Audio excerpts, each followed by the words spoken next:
एक राष्ट्र एक चुनाव, इसको लेकर अभी पटना में अभी एक सभा हो रही थी या सम्मेलन कह सकते हैं, जिसमें भाजपा के प्रदेश अध्यक्ष से लेकर संगठन मंत्री तक आए थे।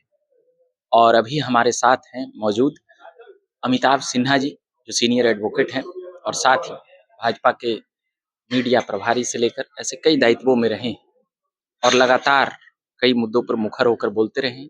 मगर अभी औपचारिकता के लिए हम बता देंगे कि आप देख रहे हैं झकास भारत और मेरा नाम हुआ रविकांत। अब मैं बात करूंगा एक राष्ट्र एक चुनाव को लेकर, जो अभी ये चल रहा है उसको लेकर क्या कुछ कह रही है विपक्ष और क्या कुछ बातें हैं, उन तमाम बातों को हम कुछ समझेंगे और जानेंगे अमिताभ सिन्हा जी से। हाँ सर, पहले तो बहुत बहुत स्वागत है आपका। धन्यवाद रविकांत जी। बहुत कम पटना बिहार आते हैं। नहीं, पटना बिहार मेरे मातृभूमि है मेरी बिहार, इसलिए कम आना ये तो एक शब्द सही नहीं है मेरे लिए। हर संभव जैसे ही एक कोई मेरे पास अवसर आता है, हमको कम मिलते हैं। ये मेरे लिए दुर्भाग्य की बात है कि आपसे चलिए, कम भेंट अब होती मैं है। मुद्दे पर आऊंगा। एक राष्ट्र एक चुनाव, इसको लेकर कई दशकों से ये बातें चलती है। अभी क्या है इसका, देश को कितना फायदा होगा? मूल रूप से मैं इसको लेके जाना चाहूँगा राजनीति के परिप्रेक्ष्य में। राजनीति के बारे में लोग कहते हैं कि राजनीति जो है इसको गुंडों लफंगों की वो है, अंतिम रिफ्यूज है, यानी कि उसका अंतिम ठिकाना है।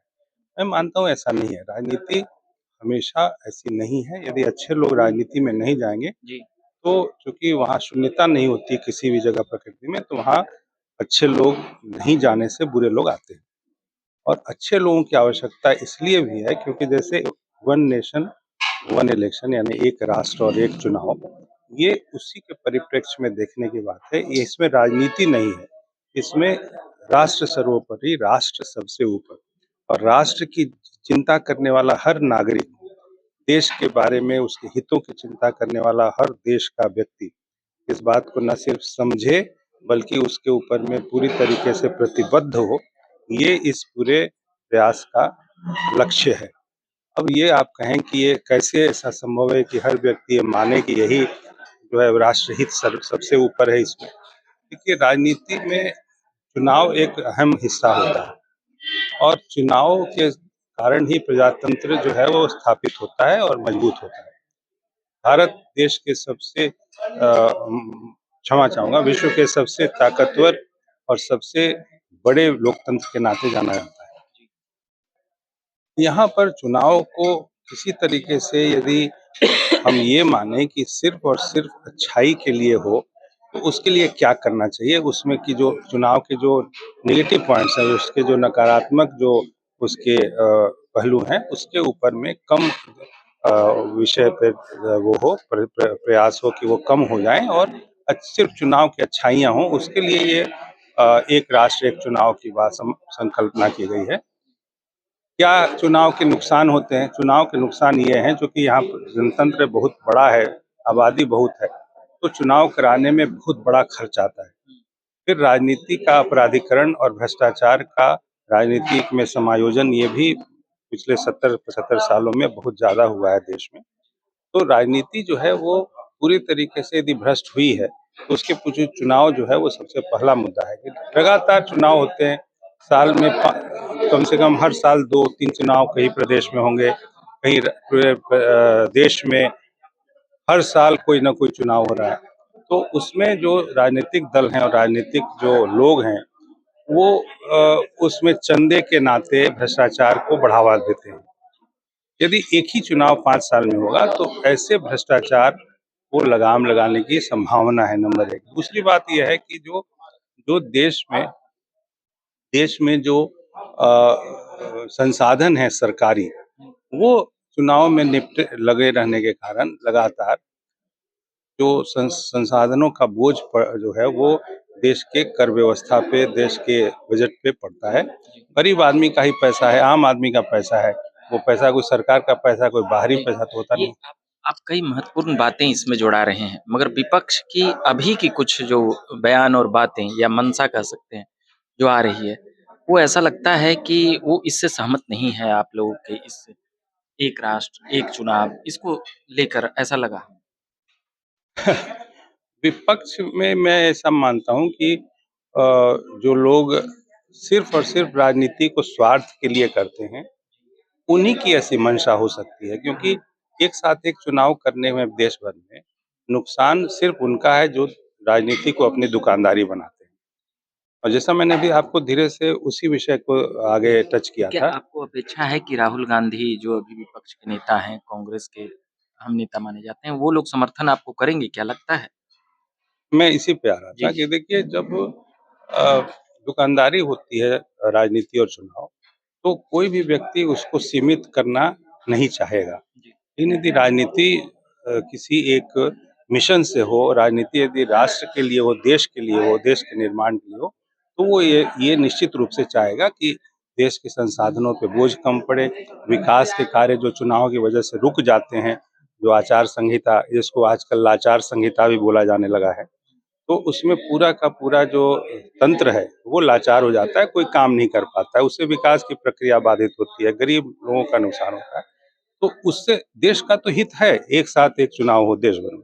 लेकिन जिन लोगों का स्वार्थ है कि चुनाव होते रहें, जिससे उनका भ्रष्टाचार फैलता रहे, वो लोग इसका विरोध करेंगे। मैं ये निश्चित रूप से कहना चाहता हूँ, जब देश में जो आम जनमानस है, उसमें ये बात स्पष्ट रूप से समझा दी जाए कि देश हित क्या है, और जो लोग इसका विरोध कर रहे हैं वो देश का हित नहीं चाह रहे हैं, उनका हित चाह रहे हैं और आपका हित चाह रहे हैं, यानी आम व्यक्ति का, गरीब आदमी का। वो यदि समझ में आ जाए, ये आंदोलन के रूप में आगे बढ़ाना चाहिए सभी दलों को, भारतीय जनता पार्टी को भी और बाकी के भी जो देश हित चाहने वाली पार्टियां हैं, कि वो इस विषय को आगे बढ़ाएं, जी, क्योंकि ये आसान प्रक्रिया नहीं है। इसके लिए बिल्कुल। बहुत से संवैधानिक संशोधन करने हैं, जी, उसके लिए बिल भी आया है। जी, उसके लिए जिस दिन जनमानस बन जाएगा जी, कि ये जो एक राष्ट्र एक चुनाव है, वो हर व्यक्ति के, हर नीचे से, निचले से लेके ऊपर के स्तर के व्यक्ति के हित में है, तो जो राजनीतिक पार्टियां इसका विरोध कर रही हैं, वो भी मजबूरी में समझ समर्थन करने के लिए आ अच्छा, जाएंगी। इसके लिए एक बड़ी बात ये सामने आ रही है कि संसद में पहले इसको पास कराना पड़ेगा या आप लोग ऐसे ही ला देंगे? क्योंकि 2/3 वहाँ पे चाहिए आपको संसद में बहुमत के लिए, तो वहाँ पर इ इसकी क्या अभी तो उतना सीटें नहीं है, तो क्या अभी जनमानस में ही काम होगा या इसे कब पास कराया जाएगा या क्या होगा? ये बातें महत्वपूर्ण है जो मेरे समझ में आ रही है। नहीं, आपकी जो जिज्ञासा है वो बहुत ही ता तार्किक है, लेकिन एक चीज़ रविकांत जी मैं आपको बताऊँ कि जब जनमानस बनेगा तो सभी दल इसके पक्ष में आने के लिए मजबूर होंगे, नंबर 1। नंबर 2, जो आपने वैधानिक आंकड़ा बताया जो 2/3 है, 2/3 जो होता है वो मेंबर्स प्रेजेंट का होता है लोकसभा में। जी, जी। टोटल मेजॉरिटी और 2/3 प्रेजेंट। तो उस दृष्टि से फ्लोर मैनेजमेंट भी एक कला है। इसके कारण बहुत सारे संवैधानिक संशोधन हुए हैं, जो इस सरकार ने, वर्तमान सरकार ने किए हैं। मुझे लगता है कि संवैधानिक संशोधन, चूँकि ये कोई नई बात नहीं है, और जब स्थितियाँ ऐसी बनेंगी कि कोई खुल के विरोध नहीं करने की मजबूरी में आ जाएगा राजनीतिक दल, तो एब्सेंट हो जाएँगे, कुछ कई चीज़ें हैं। चुपचाप मुझे बैठे रह जाएँगे। तो मुझे ऐसा लगता है कि सिर्फ़ एक बार माहौल बनने की बात है, जनमानस पैदा होने की बात है। जिस दिन जनमानस पैदा हो जाएगा कि ये एक राष्ट्र एक चुनाव हमारे, यानी हर एक व्यक्ति के, देश के व्यक्ति के हित में है, उस दिन ये विपक्ष भी ये दबाव में ये आएगा। ये बिल जो है वो पास होने से कोई नहीं रोक सकता, और यही अंत में राष्ट्रहित है, जो राष्ट्र सर्वोपरि का जो विषय और सिद्धांत है, वो तभी लागू होगा। तो अभी हम बात कर रहे थे अमिताभ सिन्हा जी से वन नेशन वन इलेक्शन को लेकर और अभी आप तो कई डिबेट में जाते हैं, तो इससे जो जनता को पनिश करने का जो समय है, एक जो हमारे सब दिमाग में एक सवाल घूम रहा है, कि जनता बार-बार चाहेगी तो पनिशमेंट कर सकती है सरकार को कि हम केंद्र सरकार चुन लिए हैं, राज्य सरकार में हम उसको सबक सिखा देंगे।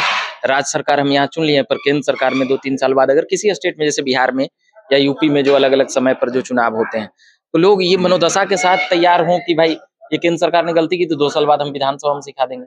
तो ये नुकसान एक प्रकार से जनता को यहाँ पर हो सकता है। ये एक नज़रिए से हम ये नहीं कह रहे हैं हमारी बातें सही होगी या क्या, हम ऐसे ही सोच रहे थे कि जनता 2 साल बाद नहीं, आपने ये जो प्रश्न पूछा है, ये जी, मूल रूप से इस पूरे प्रस्ताव का विरोध में जो लोग बोलते हैं, वो है तो सामान्य प्रश्न है। जी, इसके पीछे सिर्फ़ एक ही तर्क है या एक ही जवाब है कि यदि इसका प्रावधान होना है, प्रावधान ये नहीं कि विधानसभा में दोबारा चुनाव कराओ, अलग से चुनाव कराओ और उतना बड़ा संसाधन जो है वो संसाधन जो है उसके ऊपर में दबाव रह पड़े, आम जनता पर दबाव पड़े और साथ में जातिवाद और क्षेत्रवाद जो कम होगा ऐसे एक राष्ट्र एक चुनाव से, वो भी जातिवाद और जो क्षेत्रवाद जिससे देश भुगत रहा है वो भी कम होगा। लेकिन यदि उसका सबसे बेस्ट सॉल्यूशन ये है रविकांत जी, यदि आप पनिशमेंट करना चाहते हैं तो राइट टू रिकॉल करिए।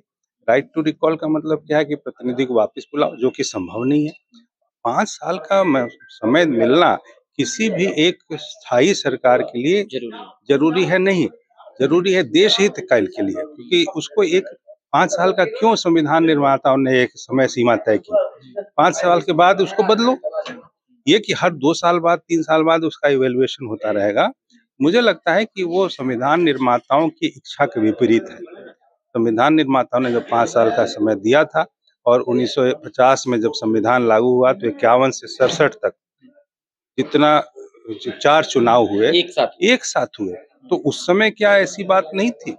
उसके बाद जब 1967 के बाद जब ये स्थितियाँ पैदा होने लगी, जबकि लोग अपने सत्ताधीश जो थे केंद्र के, वो अपनी इच्छाओं के अनुरूप राज्य सरकारों को बर्खास्त करने लगे और उसके बाद ये परिस्थितियाँ आई जिसका अंतिम नुकसान जो है वो जनता पर पड़ा। तो ये मुझे लगता है कि ये अनुचित है और यदि आपको सरकार बदलनी है तो 5 साल बाद बदलिए। बिल्कुल।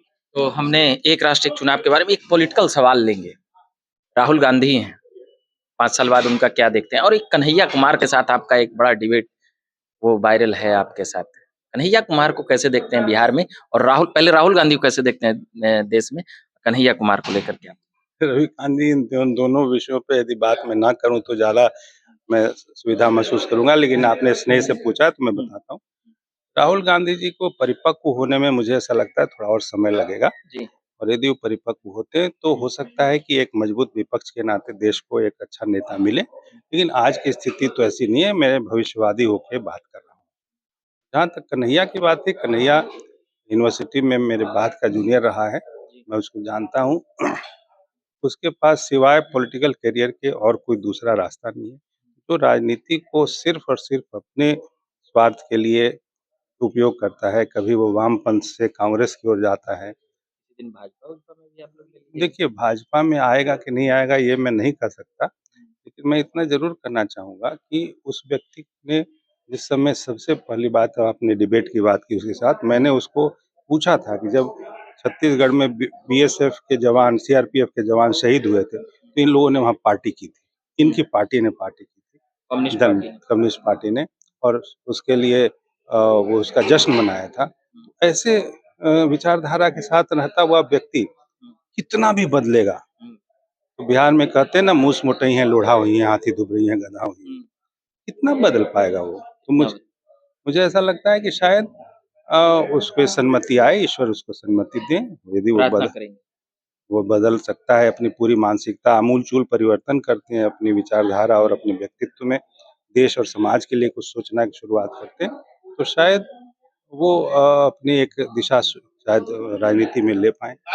चलिए, तो हम ये बात कर रहे थे अभी अमिताभ सिन्हा जी से जो लगातार कई मुद्दों और बातों को लेकर आते रहते हैं और बोलते रहते हैं, बताते रहते हैं। फिलहाल हम वन नेशन वन इलेक्शन को लेकर अभी जान समझ रहे थे और पूछ रहे थे। बाकी अभी के लिए इतना ही कहेंगे कि आप बने रहिए झकास भारत के साथ। मेरे साथ सहयोगी के तौर पर आदित्य हैं। धन्यवाद।